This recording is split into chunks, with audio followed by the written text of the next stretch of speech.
Hey everybody in Serial Killer Country, my name is Brittany Ransom, and this is When Killers Get Caught, a podcast devoted to deep dives into the lives and psyches of the killers we love to learn about. And each week, usually, I have Brian here with me, and we find a true crime story that resonates with us. Then we discuss one well-known or lesser-known killer and go deep into their childhood lives, methodology, and how they got caught. And, well, in most weeks, we would have Brian here to talk about the cryptids or the supernatural, but right now he is taking a bit of an extended hiatus to deal with the loss of a loved one. I ask that nobody on social media reach out to him during this time. He's asked that you give him some space. As for me, I also needed a little bit of a break, which is why we've been gone for the last 2 weeks. Life is just tough sometimes, and I'll just leave it at that. But this week in true crime, I just saw this story on the news today. It only happened a couple days ago. And a woman in Texas was just charged with sneaking into her school to pretend to be her daughter under the guise of a social experiment. And so it happened in El Paso County. And she's 30 years old, and she made a YouTube video about it. And she put on a mask and a hoodie and walked around all day. And she didn't get found out by the school until about 7th period. And I got this from watching one of her subsequent videos. And she pretty much just said, I think that you should all be kind of ashamed of yourselves because you didn't know I was here all day. I went through homeroom and taking attendance and everything. Unfortunately, the school didn't see it that way, and they filed charges. There were 2 criminal warrants out for her, one for criminal trespassing and tampering with government documents. And then they also got her on a warrant for a parking ticket too. They took her into custody. She recorded all of that and posted it on social media too. She's saying that the school has an issue with security and with all these school shootings and things going on, that they should do better. She said that you could have metal detectors or some form of ID cards or something. And she's not entirely wrong. I just think she might have gone about it in a way that's gonna add some criminality to her record. It's definitely interesting. It's an ongoing thing. This just happened a couple days ago, that she was arrested in El Paso, Texas. But the video is actually on YouTube still, and it's called Going to School as My 13-Year-Old Daughter, Middle School Edition. It happened on June 1st. So yeah, that's kind of the one thing that's kind of popped up. Oh yeah, her bond was for $7,900, which I find to be a very random, trivial amount of money. Where does that number come from? But either way. That was my crime story for the week. And we'll see if I continue doing these while I'm on my own, or if someone reaches out and wants to maybe do a hosting situation for the next couple weeks, or co-host with me. But jumping back into things, I used my break to look into a serial killer whose fans refer to him as the Brazilian Dexter, Killer Petey, Pedro Matador. And for those who don't know, Dexter being the fictional serial killer who grows up to kill other serial killers after his father teaches him a more ethical way to deal with his urges. And I first read about Pedro Rodrigues Filho when I bought the Big Book of Serial Killers by Jack Rosewood. And he's also one of the 3 killers profiled in the book Psycho.com by Eileen Ormsby about serial killers that have gone viral in the modern age of digital media. And I'm going to get to that point because he has a YouTube channel, and that's all I'm going to say about it right now. But like I do every episode, let's start with talking about the boy who became Pedro Matador. He was born June 17th, 1954, on a farm in Santa Rina do Sopuca, which is in the state of Minas Gerais, Brazil. He was actually born with a damaged skull due to his father abusing his mother while she was pregnant. And Dad was just overall very an abusive person, and also abused him when he was a kid as well. Very early on, Pedro learned that most situations could be handled quickly with violence. Something you definitely don't want like a preteen to really be solid on. But in an interview he did with Marcela Rezende, he claimed that he first felt the compulsion to kill someone when he was about 13 years old.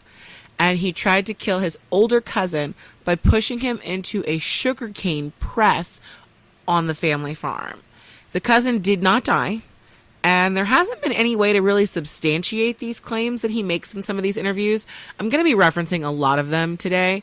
Some of them are interviews that he's posted on his own channel on YouTube.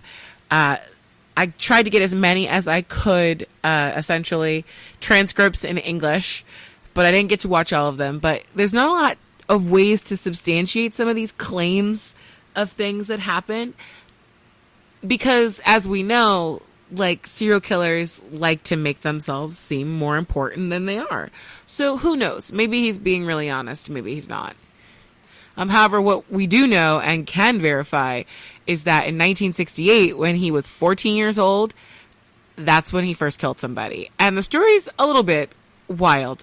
So Pedro's father, the father who abused him, but he still felt some serious loyalty to, got accused of stealing from his job. And Dad was a security guard at a local high school, and food went missing in the cafeteria kitchen area.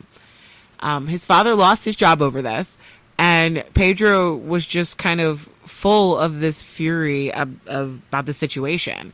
And he said it was unfair, and the person who fired his dad was the deputy mayor of Santorito de Sapuca. And not only did he kill the deputy mayor, but he did it in front of City Hall with a shotgun that belonged to his grandfather. Then, a month later, he tracked down the actual security guard who had stolen all the food and shot him too. And so at 14 years old, this kid is a total, he's a murderer on the run.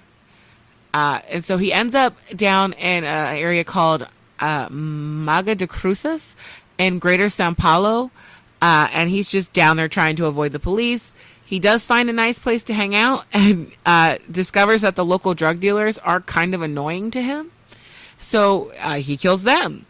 And he sort of found this weird home down in Sao Paulo where he was making money, robbing drug traffickers, getting information from them, and then murdering the drug dealers they were working for.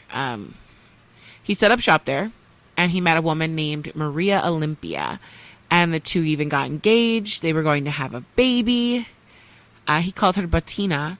And they lived happily for a little while, taking on the job of drug dealers that he dispatched and then killing some of those drug dealers' rivals.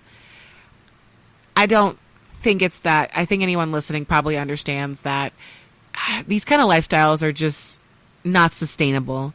And as it just goes with this, when you are someone who is making a lot of money doing an illicit job, there's other people who want that, and they're willing to kill for it too. So a rival gang leader attacked their home and killed Bettina and Pedro's unborn child. It was an attack actually on the entire family, but Pedro was able to escape. Unlike last time, though, he had no intention of leaving Sao Paulo.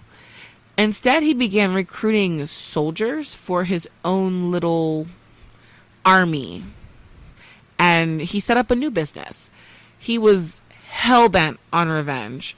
And so he began picking up lower-tier gang members from different gangs and torturing them for information about their bosses before killing them, because he was just trying to figure out which gang had been the one to attack his family. Then, when he finally did find that man, he didn't wait at all. The rival leader who killed Bettina was at a wedding with some of the other gang members that were part of his gang.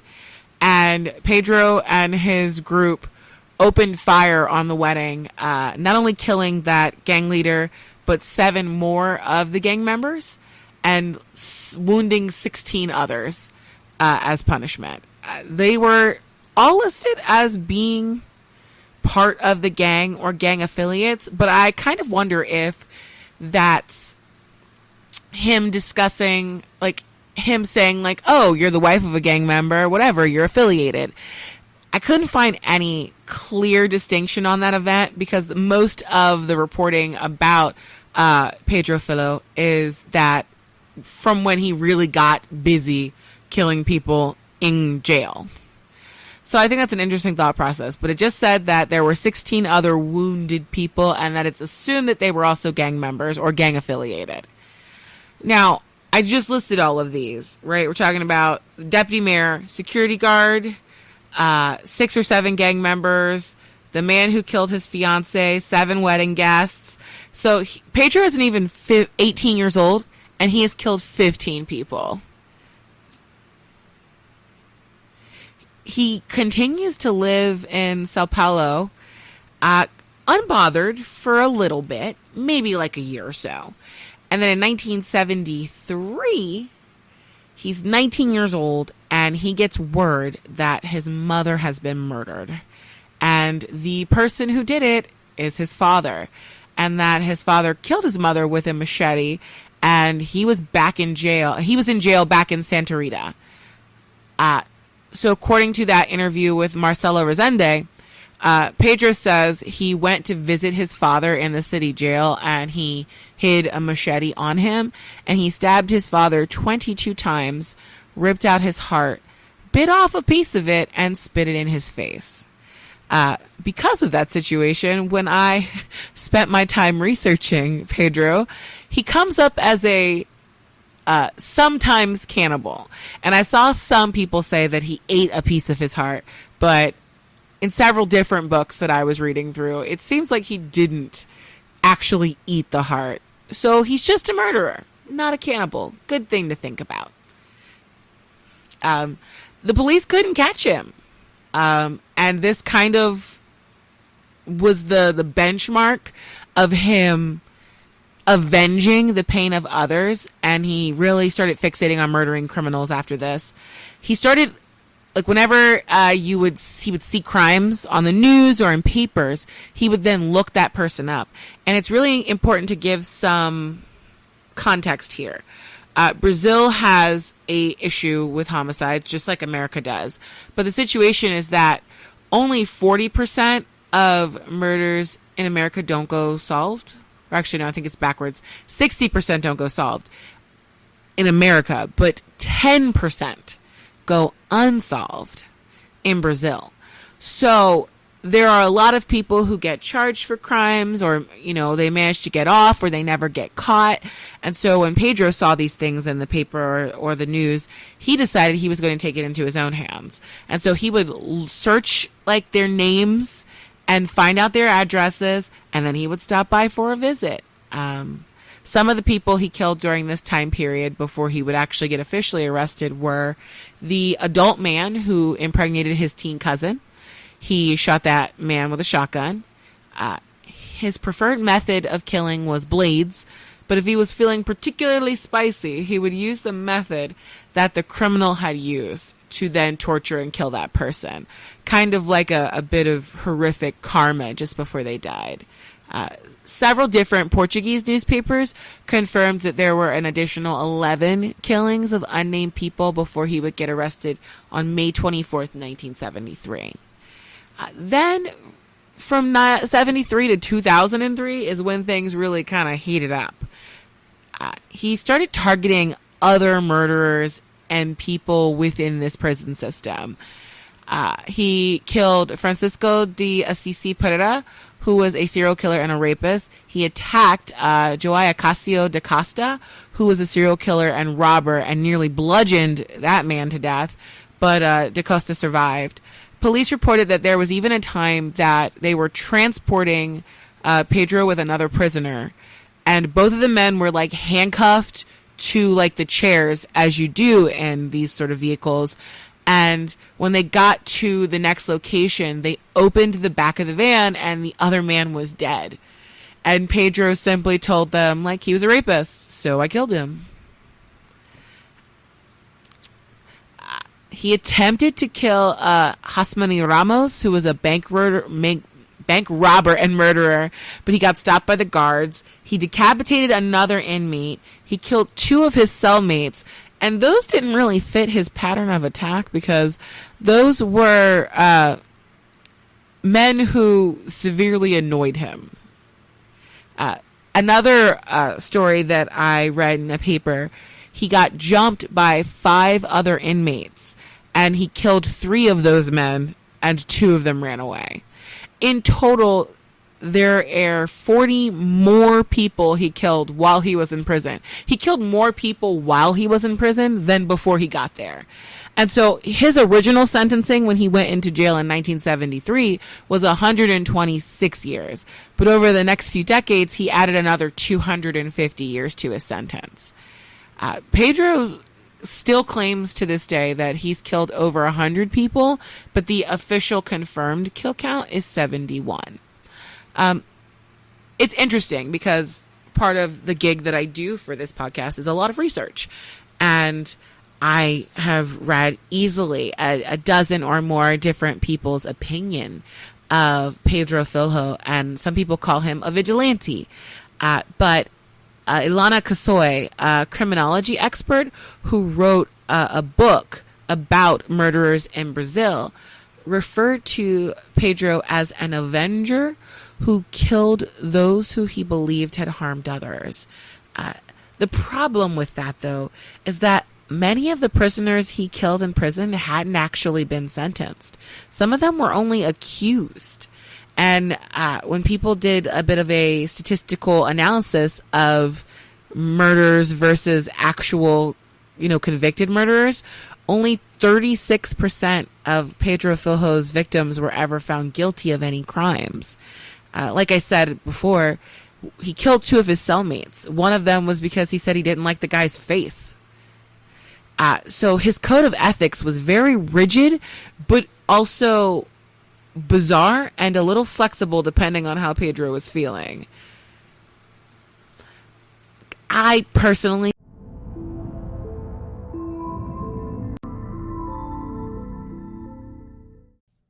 Today's episode of When Killers Get Caught is brought to you by The Magic Clasps Boutique, which happens to be a company owned by our very own Brittany Ransom. If you've seen Brittany on her live streams, she's always rocking some awesome earrings that she herself makes. From cute ice cream earrings to spooky mermaid earrings. She even makes self-defense keychains so you can look stylish and protect yourself at the same time. The Magic Class Boutique is going to release some special jewelry for the podcast next month, so keep an eye out for that as well. To learn more, go to www.themagicclasp.com.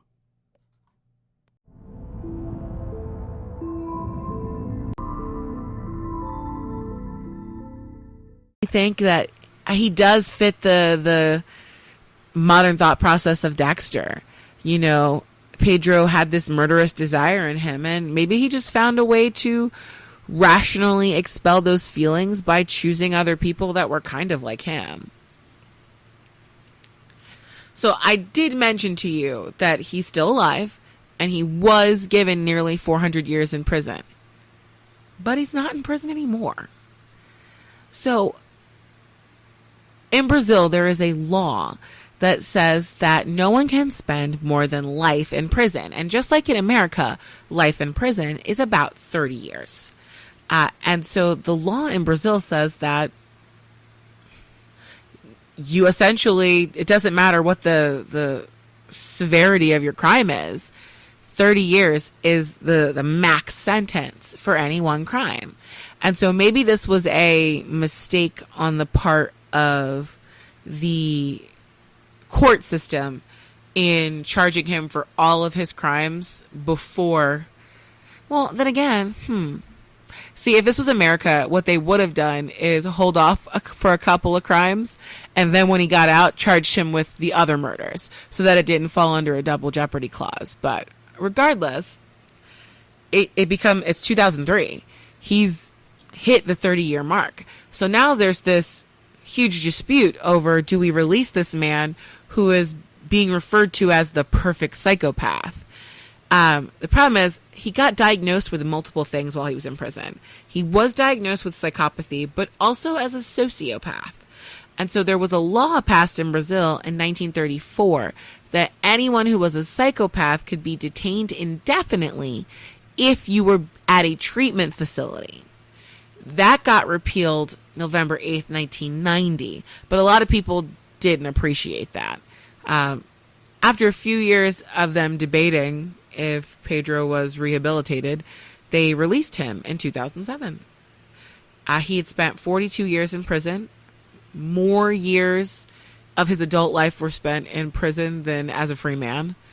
And he was ready for the second phase of his life, becoming a viral YouTube star. But before I get there, and how that even happened, I have to explain what life was kind of like for him on release. Like I said, he'd been in prison for the majority of his life. He didn't really understand much of the modern world. He had no understanding of what a cell phone was.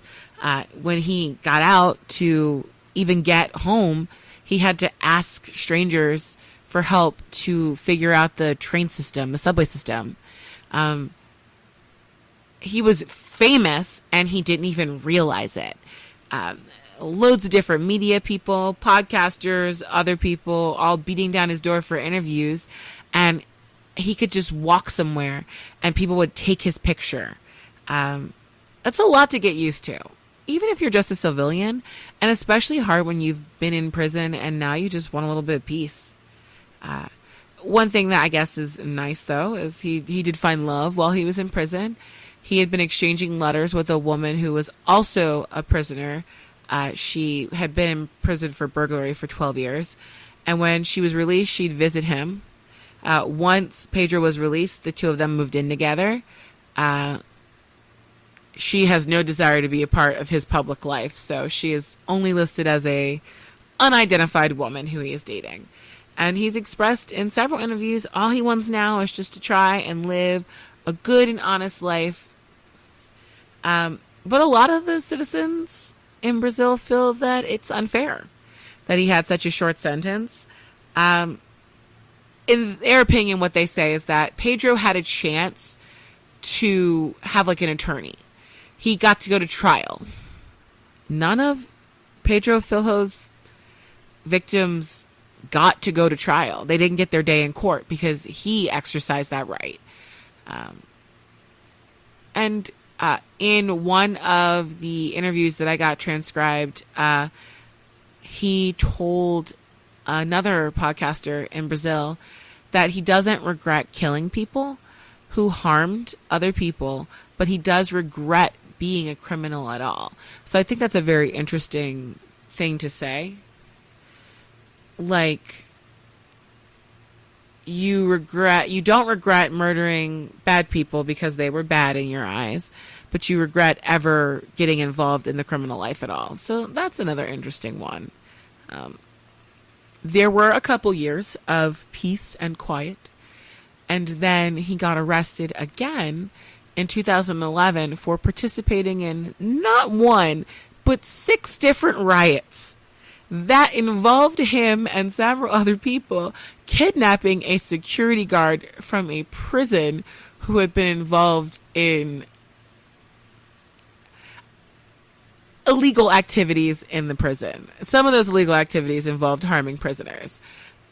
For that, he was given a 7-year sentence, and he went back into prison and was released in 2018. So, like, he sort of stayed out of trouble, but not quite. It's hard because I totally identify with wanting to do a prison riot and hurt the people who are hurting people. But regardless, I think Brazil was like, really, dude? Really? So he gets out in 2018, right? That's also when he starts making YouTube videos with a friend of his who he'd known for a long time named Pablo Silvia. Now, at this point, like today, 2021, Pedro has appeared on many different Brazilian podcasts. He's on videos on Pablo Silvia's channel. He has his own channel. He's done other TV interviews. Pablo Silvia produces most of the videos that he puts up on YouTube. And the idea behind these videos is that he comments on the crimes in Brazil. And like I said before, there's a lot for him to comment on because only 10% of all murders get solved in Brazil. And Pedro seems to feel like he's doing some good, giving Brazilian citizens an inner look into the mind of a killer, as well as seeing Pedro's opinion on the psychological motivations of the people accused of these crimes. As of January, his YouTube channel had over 28,000 followers and about 2.5 million likes. So he's doing pretty good. Pablo chooses the articles Pedro comments on, and apparently they also go to church together. He's also been approached to make a film about his life, as well as a book. The filmmaker is named Bruno Santana, and I guess the idea behind the movie is that they're going to take Pedro to different locations where some of these crimes happened and have him recount these moments. And the director says that it's going to be exciting and amazing, and you know, you're going to learn new details you never heard of before. Pablo Silvia is also helping him prepare the biography. And it's really interesting because everyone who's working on these projects with Pedro Filho say that he's this really kind man. He treats everyone well. He has friendships with the different staff and their families. It's just a very strong juxtaposition from a man who also will admit in the same interview, yeah, no, I definitely enjoyed killing and killed 100 people. One thing that I will say, and I guess I'll leave you with the end of this story, is that what it seems like is that he wants to just kind of disappear. He said he wants to live in a small farm in the middle of the woods, and he's looking to reach some kind of inner peace and happiness. But one thing he is experiencing that is made him happy is that through YouTube, he's kind of stopped being this boogeyman, you know, killer PD, Padrino Matador. When people see him now, they just go, "Hi, Mr. Pedro." And for a couple of minutes, he gets to feel like a regular person and not like the animal in a cage who is being viewed by the masses. Overall, it's just a very peculiar little story. I don't entirely know how to feel about it. On one hand, I definitely like the idea of a serial killer that kills other killers. That's why I liked the TV show Dexter, at least for the first several seasons. But knowing what we know now, that he had this very flexible and ever-changing moral compass, I don't know if I feel as sympathetic to him as I did when I first started looking into this. You know, I mean, one thing by saying that, you know, you murdered a man because you spied on him having a conjugal visit. That was one of his cellmates. And then you murdered another one of his cellmates for looking weird. Like, those don't really fall into the avenging angel stereotype. But that's kind of all I have for you this first week. I will have more next week as I do some more research into a different serial killer. And like I said, I'm putting out the call for anybody who'd like to guest host. I have a couple of weeks, and just send me an email and we'll see what we can do. Like usual, we'll ask, you can always support the Magic Clasp. It's my jewelry company. I have been working on some potential merchandise for the future as well. And you can always leave us a review on mainly Apple Podcasts. But thank you to anybody who listened all the way. I'm sorry this episode is so short. And I'll be ready for you next week. Good night.